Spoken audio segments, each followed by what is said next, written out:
Madam గారు ఇవాళ చూసుకుంటే రాయలసీమ అని గతంలో రతనాల సీమ అనేవాళ్ళు, దాని తర్వాత ఫ్యాక్షన్ల సీమ అని చెప్పి అనేవాళ్ళు. ఇప్పుడు చంద్రబాబు నాయుడు గారు కొత్తగా రాయలసీమని రక్షణ సీమ చేస్తామని చెప్పి ఆయన చెప్తున్నాడు. దానిలో అసలు ఎంత నిజం ఉందంటే నిజంగానే ఆ దిశగా అసలు గవర్నమెంట్ పనిచేస్తున్నారు. చంద్రబాబు నాయుడు గారు అసలు రాయలసీమని అభివృద్ధి కోసం ఆయన పాటుపడుతున్నారు. గతంలో వైసీపీ ఉండగానే పాటుపడ్డారు, అక్కడ జనాలందరూ బాగుపడ్డారని చెప్పి వైసీపీ నాయకులు మాట్లాడారు. ఏది నిజం ఉందంటారు? ఏమండి అంతా మనకి కనపడతానే ఉందండి జరిగేది అంతా, డెవలప్మెంట్ అంతా కూడా. జగన్ గారి టైంలో ఏమొచ్చినాయండి? కనీసం ఇక్కడ ఒక కాలువ నీళ్లు కూడా వదల, అది వానికి కూడా ఏదో సెట్టింగ్ చేసి యాక్షన్ చేసి పెట్టాడు ఆయన. ఎవరు ఏ టైంలో అన్నారో తెలియదు కానీ రాయలసీమ రత్నాల సీమ అని అది మాత్రం ఇప్పుడు నిజంగా జరుగుతుందండి. అంతా డెవలప్ జరుగుతుంది. చంద్రబాబు నాయుడు గారు బాగా చూస్తున్నారు. రాయలసీమలో అన్ని ఎక్కడెక్కడ ఫ్యాక్టరీలు అవి ఇవి వస్తున్నాయండి. ఈ రోజు కూడా అక్కడ ఏదో ఓపెనింగ్ ఉందని వెళ్ళారు. అలా ఇప్పుడు అక్కడ హెలికాప్టర్లో వెళ్ళాడు, ఏం పొదుపు చేస్తున్నాడు లోకేష్ బాబు, ఏడో పిచ్చి పిచ్చిగా విమర్శిస్తున్నారండి. వాళ్ళకి కనిపించలేదండి. బాబు గారు 11 నుంచి 4లోకి వచ్చారు, లోకేష్ గారు 2 కార్లతో అయిపోయింది. ఇలాంటి టైంలో రాజ్నాథ్ సింగ్ గారు ఢిల్లీ నుంచి వస్తారు, ఆయన రిసీవ్ చేసుకోవాలి, అక్కడ ఇప్పుడు తెచ్చిన కంపెనీల గురించి మాట్లాడుకోవాలి. ఇలాంటి టైంలో కూడా ఆయన హెలికాప్టర్ వేసుకుని వెళ్ళకపోతే ఎలా వెళ్తారండి? ఆయన ఆ విధంగా మన కోసం కష్టపడి అన్ని కంపెనీలు తీసుకొచ్చి అంత చేస్తున్నప్పుడు అది తప్పు ఎలా అవుతుంది? వీళ్ళకేదో నోటి దొరద కొద్దీ అట్లా విమర్శించడం అండి. అంటే అందరూ బాగానే చేస్తున్నారండి. ఈ రోజు మా ఎమ్మెల్యేలు కూడా కొంతమంది సైకిళ్ళ మీద వెళ్ళారు. అదైతే మాకు చాలా, అసలు మోడీ గారు అలా పిలిపించారో లేదో ఇలాగ ఆంధ్రాలో అందరూ పాటిస్తున్నారంటే చాలా సంతోషంగా ఉందండి. అంటే ఎవరి కోసం చేస్తున్నారంటారు? వాళ్ళంతా వాళ్ళ సొంత ప్రయోజనం కోసం, పబ్లిసిటీ కోసం? పబ్లిసిటీ ఏంటండి? జనాల కోసం అండి, ప్రజల కోసం. ప్రజలు బాగుండాలి, అందరికి మంచి మంచి జాబులు రావాలి. ఏ కంపెనీలు వస్తేనే కదండి, అన్ని ఉంటేనే కదండి. ఇప్పుడు మన రాయన్ ఇన్క్లూడ్ అని బండి వచ్చింది కంపెనీ, దాన్ని కూడా కోట్లు వేసాడు కదండి తీసుకెళ్ళి. కోట్లు వేయడం ఏంటండి? అంటే ఇప్పుడు నోటికాడ కూడా లాగేయడమే కదా. పిల్లలకి వచ్చి ఇంతమంది కానీ జాబులు వస్తాయి, వాళ్ళు జాబులు పోతాయి కదండి. కోట్లు వేస్తే పెండింగ్ లో పెట్టేస్తారు కదా. అది నువ్వు స్వాగతించాలి. అలాంటిది నీకు తేటం తెచ్చిన వాళ్ళే అలా పాడు చేసి పెడుతున్నావు నువ్వు. అదేనండి, జగన్మోహన్ రెడ్డి గారు ఇంట్లో ఉండడం కూడా చాలా కంపెనీలు తెచ్చారు. ఆ పేర్లు ఏంటండి? ఏం కంపెనీలు అంటే ఫిష్ కంపెనీలు అవేనండి తెచ్చేది. ఇంకేంటి తెచ్చింది? గంజాయి కంపెనీలు, ఫిష్ కంపెనీలు, కల్తీ మందులు. ఆయన టైంలో జరిగినాయి అంతకన్నా మంచిది ఒక్కటి లేదండి చెప్పుకోవడానికి, చూస్తానికి కూడా లేదండి, వినటానికి కూడా మేము వినలేదు అసలు. అదేనండి, ఈ రోజు ఇనాగ్రేషన్ చేస్తున్నారు ఆయనేనంట కదా. ఆయన అసలు ఆయన అని చెప్పుకోవడానికి కూడా ఆయన సిగ్గు లేకపోయినా మాకైతే చెప్పడానికి కూడా సిగ్గు వస్తుందండి ఆ విషయంలో.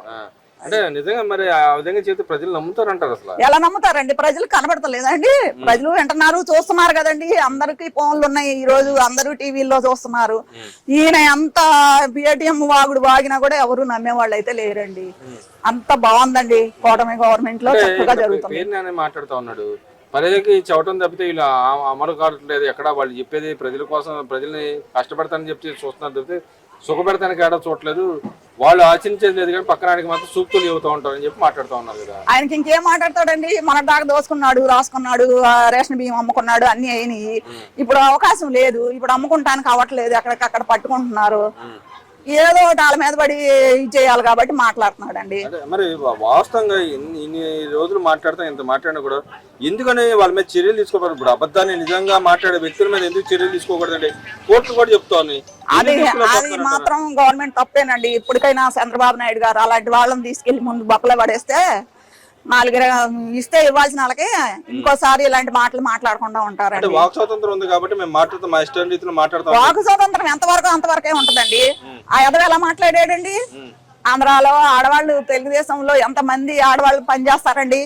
అంతమంది గురించి కూడా ఆ పిచ్చివాగుడు వాగాడు కదా. అందులో వాళ్ళ ఆవిడ కూడా ఉంది, వాళ్ళ అమ్మ కూడా ఉంది, కూతురు కూడా ఉంది. అలా పిచ్చివాగుడు వాగాడు కదా. మరి దాన్ని ఏమంటారండి? వాక్ స్వాతంత్రం అంటారా? అంటే గతంలో మరి అంబట్లాంటి వ్యక్తి మీద తీసుకున్నారు, ఇప్పుడు ఎందుకని పేరు మరి చర్యలు తీసుకోలేకపోతున్నారంట?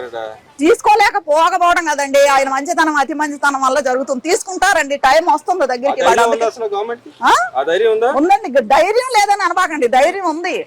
ఆగుతున్నారు, ఎందుకు ఆగుతున్నారో తెలియదు కానీ ఎప్పటికైనా ఆయన తప్పకుండా తీసుకెళ్లి పడేస్తారనే మేము పడేయాలని కూడా మేము కూడా విజ్ఞప్తి చేస్తాం. కోర్టును ఉపయోగిస్తారు లేదా కక్ష రాజకీయాలు ఉపయోగిస్తారు? మళ్ళీ కోర్టును ఉపయోగించడం కక్ష రాజకీయాలు ఉపయోగిస్తే రెడ్ బుక్ వచ్చిన కొత్తలను ఓపెన్ అయ్యేది, వాళ్ళగే గోడలు దూకెళ్ళి అరెస్ట్ చేసి ఇవన్నీ జరిగాయి. జరుగుతుందండి కదా, ఆ విధంగా చేస్తారు. జరుగుతుందని వాళ్ళు చెప్పడమే కానీ ఒకటి జరగలేదనే కదండి మీరు నేను అడుగుతున్నాను మిమ్మల్ని. అక్కడ ఎందుకు అరెస్ట్ చేయలేదు? ఎందుకు చేయలేదంటే అదే రెడ్ బుక్ రాజ్యాంగం అనేది లేదు, అది లేదు.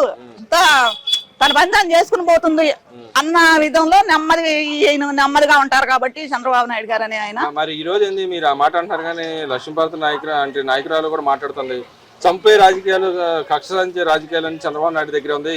అటు కడపలో కూడా నిన్నగాక మన కుల మతాల మధ్య విభేదాలు పెట్టేది కూడా చంద్రబాబు నాయుడు అని చెప్పి మాట్లాడుతూ ఉంది కదా. చంద్రబాబు నాయుడు గారికి నా చిన్నతనం నుంచి చూస్తున్నానండి, ఆయనకి అలాంటి అలవాట్లు అయితే లేవు. ఇదంతా కూడా అలాంటి ఫ్యామిలీ, అలాంటి దాంట్లో నుంచి వచ్చింది జగన్మోహన్ రెడ్డి. వాళ్ళ గ్యాంగు వాళ్లే సృష్టిస్తారు, వాళ్లే అవతల వాళ్ళ మీద పెడతారు. మొన్న కడపలో కూడా జరిగింది వాళ్లే. వాళ్ళ కుల మతాలకి గొడవలు పెట్టి అక్కడ రాళ్లు వేపించేవన్నీ చేశారు.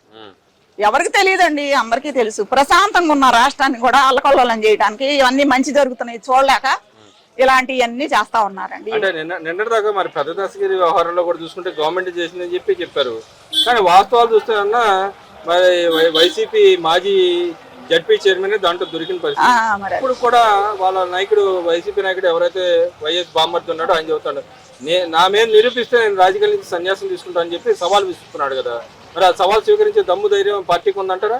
పార్టీకి ఉందండి, ఎందుకు లేదు? వాళ్ళకే లేదు. ఎందుకంటే మేము మీరు గెలిస్తే మేము బూట్లు నాగుతాం అన్నారు, లేకపోతే రాజకీయ సన్యాసం తీసుకుంటాం అన్నారు. ఒక్కటి చేయలా, అందరూ మామూలుగానే ఉన్నారు. ఈ మాటలకి ఆ కోతలకి ఏమండి వాళ్ళకి అలవాటు అయిపోయింది మాట్లాడే అన్ని వాళ్ళు అలాంటి మాటలే. మరి ఇప్పుడు హత్య కేసుకు సంబంధించిన వ్యవహారంలో చర్యలు తీసుకునే దమ్ము ఉందంటారా గవర్నమెంట్? తీసుకుంటారండి, కంపల్సరిగా. తప్పు చేసిన వాళ్ళని శిక్షించాలి, శిక్షిస్తారని కూడా మేము కూడా కోరుకుంటున్నాం. మరి ఈ రోజు చూసుకుంటే యామ్కా లాంటి పెద్ద ప్రాజెక్టు రాష్ట్రానికి ఇంకో 1 లక్ష కోట్లు పెట్టుబడి రావడం జరిగింది. నిజంగానే గవర్నమెంట్ చెప్తా ఉంది ఇప్పుడు 11 లక్షల పెట్టుబడులు సిఐ సదస్సులో మేము ఎంఓయూలు చేసుకున్నాం, దాని తగ్గనే వచ్చేసి నేను చెప్తోంది. ఇంకో పక్కన 10 లక్షల ఉద్యోగాలు తెచ్చామని చెప్తా ఉంది. నిజంగానే 10 లక్షల ఉద్యోగాలు వచ్చేసినాయి అంటారు? ఇప్పుడు తెచ్చే కంపెనీలన్నీ పెద్ద పెద్దయ్యే కాబట్టి 10 లక్షలు అయితే 9 లక్షలు వేసుకోండి చెప్పారు. రావటం అనేది వస్తున్నాయి కదండి, డెవలప్మెంట్ అనేది జరుగుతుంది కదా, కంపెనీలు అనేవి వస్తున్నాయి కదా, దాన్ని మనం స్వాగతించాలండి. ఆ విషయంలో అంటే వీళ్ళకి ఎందుకు సాధ్యం అవుతుంది అంటారు? గత గవర్నమెంట్ లో ఉండగా వైఎస్ జగన్మోహన్ రెడ్డి ఇంట్లో ఉండగా కూడా వచ్చిన ప్రాజెక్టు ఇప్పుడు వీళ్ళు బయటికి వెళ్ళి అంత కష్టపడాల్సిన అవసరం ఉందని వీళ్ళకి ఎందుకు అవుతుందండి అంటే, ఒక చంద్రబాబు నాయుడు అనే బ్రాండ్ ఉందండి. అది ఇప్పుడు చూస్తానే ఉన్నాం కదా 40 సంవత్సరాల నుంచి మనం. ఆయన మీద నమ్మకంతో కూడా కొన్ని కంపెనీలు వచ్చేస్తాయి.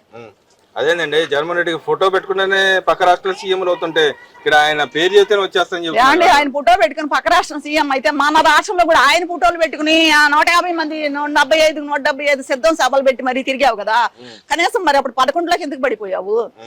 అసలు ఆ మాట అంటానికి మీకు అనే సిగ్గుజారాలు లేవా? చెప్పడానికి ఏముందండి, అలా చెప్తారు. అంటే నమ్మకం లేదంటారా దేని గురించి? ఆయన సీఎం అవుతాడని? సీఎం కాదు, రేపు అసలు ఆయన ఎమ్మెల్యే కూడా గెలుస్తాడో లేదో కూడా తెలియదండి. అదేనండి, బలంగా మేము వస్తామని చెప్పి బలంగా చెబుతున్నారు కండి. బలంగా చెప్పినానండి, ఒకటి మంచి పని చేయట్లేదు కదండి. కనీసం ఇప్పటికైనా అదిగో కంపెనీ వచ్చిందంటే దాన్ని కోర్టులో వేపిస్తాడు. అది కోర్టులో వేపిస్తే నష్టపోయేది ఎవరండి? వాళ్ళు కాదు, లోకేష్ కాదు, లేదంటే చంద్రబాబు కాదు, లేదా పవన్ కళ్యాణ్ కాదు. దోచుకోవడం దాచుకుని అడ్డుపడటానికి వాళ్ళు కేసు చేస్తున్నారంట కదా, దోచుకుంటున్నారంట వీళ్ళంతా. ఏమండి, ఈ గవర్నమెంట్ లో దోచుకోవడం దాచుకోవటం అని ఉండదండి, ఎప్పుడు ప్రజలకు చావ చేయటం వరకే ఉంటది. మాకు తెలిసి ఇన్ని సంవత్సరాల్లో మేము ఇదే చూసాం. ఈ గవర్నమెంట్ లో రాజశేఖర రెడ్డి కూడా కాస్త కూస్తా పోనీ చేశాడు, ఎందుకు అనుకోవాలి? ఆయన కొడుకుగా నువ్వు వచ్చి చేసిందైతే ఏమీ లేదు. అంటే ఇక్కడ గవర్నమెంట్ దుబారా ఖర్చుల్లో ముందెత్తునుందంట కదా. ఏదో మొన్న 10th క్లాస్ విద్యార్థులు యాడ్ దాన్ని కూడా వైసీపీ నాయకులు వచ్చి విమర్శిస్తా ఉన్నారు కదా. అంత యాడ్ లక్షల కోట్లు ఖర్చు పెట్టాల్సిన అవసరం ఉంది గవర్నమెంట్ స్కూల్ గురించి అని చెప్పి మాట్లాడుతున్నారు. దేనికోసం ఖర్చు పెడతారు? గవర్నమెంట్ స్కూల్ కి ఇప్పుడు లోకేష్ బాబు వచ్చిన తర్వాత ఎంత బాగా డెవలప్ అవుతున్నాయండి, ఎంత బాగా చేస్తున్నారండి, అన్ని ఎంత బాగా ఇస్తున్నారు, ఎంతమంది పిల్లలకి డబ్బులు వేస్తున్నారు, టీచర్లను కూడా బాగా చూసుకుంటున్నారు, చక్కగా పిల్లలకి మంచిగా నేర్పిస్తున్నారు. మాకైతే చాలా ఆనందంగా ఉంది. ఇప్పుడు మా పిల్లలు ఎవరన్నా ప్రైవేట్ స్కూల్లో చదివే వాళ్ళు కూడా తీసుకొచ్చి మేము గవర్నమెంట్ స్కూల్లో చేర్చుకుంటే బాగుండనే అంత ఇది హ్యాపీ అనిపిస్తుందండి. దుబారా ఏం కాదండి, ఎప్పుడైనా సరే హాస్పిటల్ ఖర్చు ఏంటి, స్కూలు, ఇలాంటి మెయిన్ అండి. ఇవన్నీ చేయాల్సిందే. అవి చేయకపోతే ఇంకెందుకండి? హాస్పిటల్స్, స్కూలు ఇలాంటివి ముఖ్యం కదా. ఆరోగ్యశ్రీ లాంటిది కూడా ఎత్తేసింది అండి గవర్నమెంట్ వచ్చిన తర్వాత. ఎన్టీఆర్ భరోసా ఇస్తున్నారుగా, ఆరోగ్యశ్రీ ఎత్తేస్తే ఏమైందండి? పేరు మార్చుకున్నారు అంతే తప్పించి ఎత్తేయడం ఏం లేదండి. తెల్లకార్డు ఉన్న ప్రతి వాళ్ళు వెళ్తున్నారు, చూపించుకుంటున్నారు కూడా. అవి కూడా తగ్గించేస్తున్నారు కదా తెల్లకార్డు. ఏం లేదండి, తీసేయటము లేదు. ఆయన టైంలోనే తీసేసాడు, పక్కన పెట్టారు, పెండింగ్ లో పెట్టున్నాయి ఎన్నో. అక్కర్లేని వాళ్ళకి పింఛన్లు ఇచ్చాడు, అవసరమైన వాళ్ళకి ఎంతో మంది ఎత్తేసాడు. ఈ రోజు కూడా చంద్రబాబు నాయుడు గారు వచ్చి ఇంకా 2 ఏళ్ళైనా ఇంకా పింఛన్ మొదలలేదని చెప్పి ఎంతో మంది ఏడుస్తున్నారు. అదేనండి, ఎందుకు చేయలేకపోతున్నారు అంటారు? ఇక్కడ మరి ఫెయిల్యూర్ కదా గవర్నమెంట్. ఫెయిల్యూర్ ఎట్ట అవుతుందండి? ఒకేసారి అన్ని చేయాలంటే ఎంత డబ్బు కావాలి? మళ్ళీ అప్పు తెచ్చి ఇంకోటి చేసేదానికన్నా కొంచెం ఆగండి, టైం ఇవ్వండి అనే దానికి అర్థం ఉంది కదా. ఇక్కడ అప్పులు తెస్తున్నాడు కానీ ఎవరికి పంచట్లేదండి. ఆయన ఉంటే బట్టలు నొక్కేవాడంట కదా. ఆయన ఉంటే బట్టలు నొక్కి ఇళ్ళకి ఇస్తే ఉపయోగం ఏంటంటే కూర్చోబెట్టి తాగుబోతులు చేసి ఆ మగాళ్ళని ఆడాలని కూడాను 40 ఏళ్ళ వాళ్ళకి డబ్బులు ఇచ్చి 25 ఏళ్ళ వాళ్ళకి డబ్బులు ఇచ్చి, లేదంటే మీరు కూడా ఇస్తున్నారు కదా, 18,000 ఇస్తున్నారు కదా మహిళలకు కూడా. ఎక్కడ ఇస్తున్నారు? ఇస్తాను అన్నారు. అది మహిళల కంటే ఉండండి, 18 ఏళ్ళు నిన్న నుంచి 50 ఏళ్ళు లోపు వాళ్ళకి మనిషి 1500 ఇస్తామనే మాట ఆయన ఇచ్చాడు. అది కూడా ఏంటి అంత అర్జెంట్ గా ఇప్పుడు ఏం చేయాల్సిన అవసరం లేదు, డబ్బులు చేతిలో ఉన్నప్పుడే చేస్తారు. అప్పు చేయాలి, పప్పులు బెల్లాలు చేయాలి అనేది అయితే లేదండి ఆయన దగ్గర. అదేంటండి 5 ఏళ్ళు మరి వాగ్దానం ఇచ్చారు కండి. 5 ఏళ్ళని వాగ్దానం ఇవ్వలా, మేము వస్తే చేస్తాము అన్నారు. కానీ అన్నిట్లో ఒక సూపర్ 6 లో అన్ని ఒక్కటొక్కటి చేసుకుంటూ వచ్చారు కదా. 1, 2 ఉన్నాయి, అవి కూడా అయిపోతాయి. అంటే మరి గవర్నమెంట్ ఎవరైతే వాళ్ళు బాకీ పడ్డారు కదా, మరి ప్రజలకు ఎందుకు బాకీ తీర్చాలని అడుగుతా ఉన్నారు కదా. అప్పులు తెచ్చినప్పుడు బాకీ తీర్చాలి కదా అని అడుగుతున్నారు కదా వాళ్ళు. బాగా తీర్చాలండి, మరి కంపెనీలు వస్తున్నాయంటే ఆదాయం వస్తుంది కదా. ఎక్కడికక్కడ టూరిజం లో అన్ని డెవలప్ చేస్తున్నారు, అన్ని రకాలుగా ఆదాయం వస్తుంది కదా. ఆదాయం వస్తుంటే అవే నెమ్మదిగా చదువుకుంటాయి. ఏమీ లేకుండా నువ్వు దివాళీ తీసి అక్కడ పెట్టి వెళ్తే దాన్ని మళ్ళీ ఇవన్నీ పూడ్చుకుంటూ రావాలి, అందరికి జీతాలు ఇవ్వాలి, మళ్ళీ బస్ స్టార్కి పింఛన్లు ఇవ్వాలి, ఇవన్నీ అంటే మాటలు. అది కూడా చంద్రబాబు నాయుడు గారు అనే మనిషి ఉండబట్టే ఇంత సవ్యంగా ఇంత చక్కగా జరుగుతుంది. మరి ఏంటి రేపు రాబోయే రోజుల్లో మాదే అని చెప్పి వాళ్ళు మాట్లాడుతున్నారు. మరి మీరని మీదే అంటున్నారు. ఎవరికి సాధ్యం అంటారు, ఎందుకు సాధ్యం అవుతుంది అంటారు, కారణాలు ఏందంటారా? ఎవరి కాళ్ళు మాదే అనొచ్చండి, మాదే అని అనవసరం లేదండి. ఇప్పుడు ఈ గవర్నమెంట్ ఎలా చేస్తుంది అందరూ చూస్తున్నారు, అందరికీ తెలుసు. కాబట్టి ఎవరిని గెలిపించాలో వాళ్ళనే గెలిపిస్తారు, మనం చెప్పుకోవడం అనవసరం.